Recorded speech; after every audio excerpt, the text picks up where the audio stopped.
Estamos hoje na Secretaria de Desenvolvimento do Governo do Estado de São Paulo, onde Don Tapscott, uma das maiores autoridades do mundo em blockchain, está lançando hoje uma colaboração exclusiva entre o governo canadense e o governo do Estado de São Paulo no desenvolvimento e pesquisa de novas aplicações para blockchain. Confira agora uma entrevista exclusiva do canal Fintech Talks com Don Tapscott.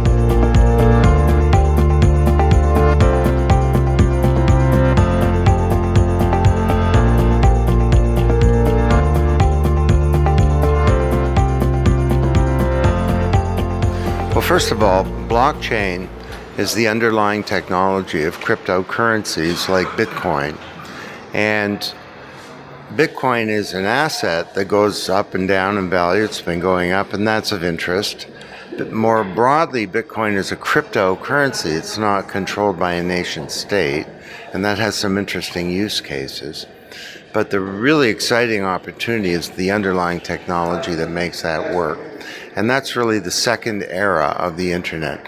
The first era was the internet of information, but we could never communicate value peer-to-peer, money, stocks, bonds, intellectual property, art, music, votes, and so on. And now with blockchain, we're seeing the rise of global platforms that enable any asset, from money to votes, to be managed, stored, protected, transacted in a secure and in a confidential way. So this is a revolutionary technology. You also got this Blockchain Research Institute, and you're here in São Paulo because you just signed with the state, right? And so how is this collaboration going to play out in the near future for São Paulo and Canada, along with Canada? Well, after my son Alex and I published the book, Blockchain Revolution, it became a big bestseller around the world. And so we decided to launch a research think tank. It's called the Blockchain Research Institute.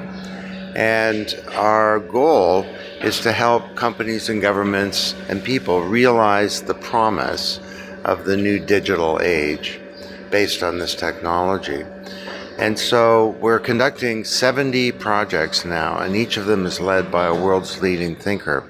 And I'm very pleased to be here in Sao Paulo because we've done a partnership with the government, the state government of Sao Paulo, where they're going to help us introduce this program to businesses in the state. And we're very hopeful that we'll get many businesses, big companies mainly, but also smaller companies are welcome to join with us to help understand what are the real opportunities for this technology in their organization. And Canada nowadays is one of the countries that is really developing a lot in this segment, the blockchain segment. Can you tell a little bit about the ecosystem, the blockchain ecosystem in Canada, and how it compares with other places such as Switzerland, for example? Well, it turns out that Canada is probably the leading country right now in this whole blockchain revolution. Canada has very strong computer science. It has the two largest incubators in North America. It has thought leadership with the Institute, and with the two authors of the best-selling book are Canadians. There are 5 banks that are not 95, but only 5 big banks, and they're working to reinvent the financial system. And there's a lot of talent. We're benefiting from Donald Trump right now, and rather than a brain drain out of Canada, we're seeing a brain gain of smart young people into Canada. And we have government support at all levels, right from the Prime Minister all the way down to within provinces or states like São Paulo, and the City of Toronto is working with us in our program too. So it doesn't mean that Canada will continue to be the leader, but we have a real opportunity to do that. And that's why we're excited about this partnership, because Brazil also has some big opportunities too. In the developing world, you have a lot of young people, you've got great talent, you've got great resources, and you also don't have big legacy systems.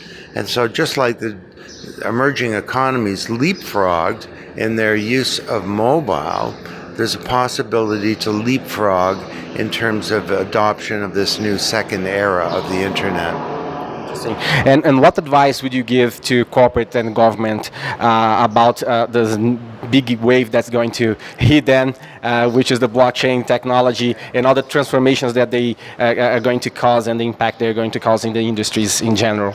Well, you know, people used to ask me that in 1994 about the first internet, and the first thing I always said was you need to use it yourself. So everyone should go and get themselves a Bitcoin wallet. It'll take you a few minutes to do that. Buy some Bitcoin and then go purchase something with it. Buy something for, you know, 100 race and just see what it's like, see what the experience is like. The second thing is, well, you need to read the book, Blockchain Revolution.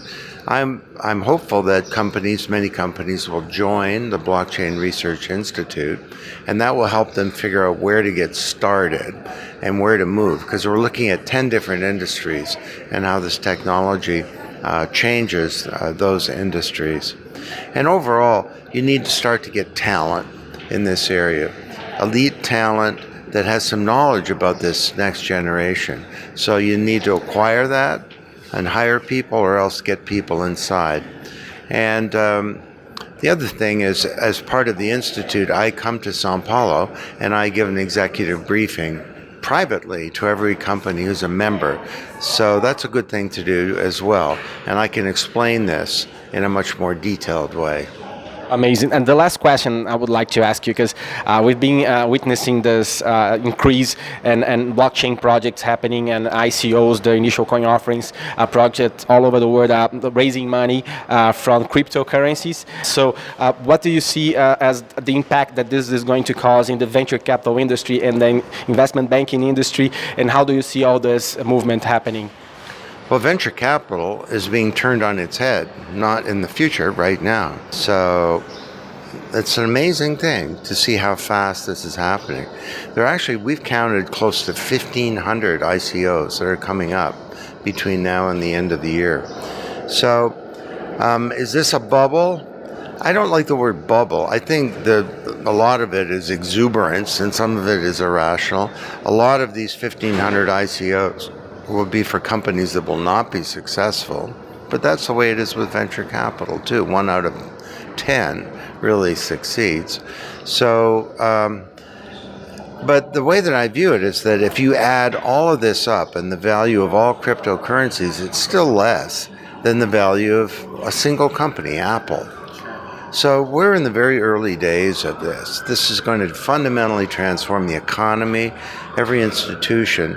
So I don't think a bubble's the right word. There'll be volatility, but we're that far into it.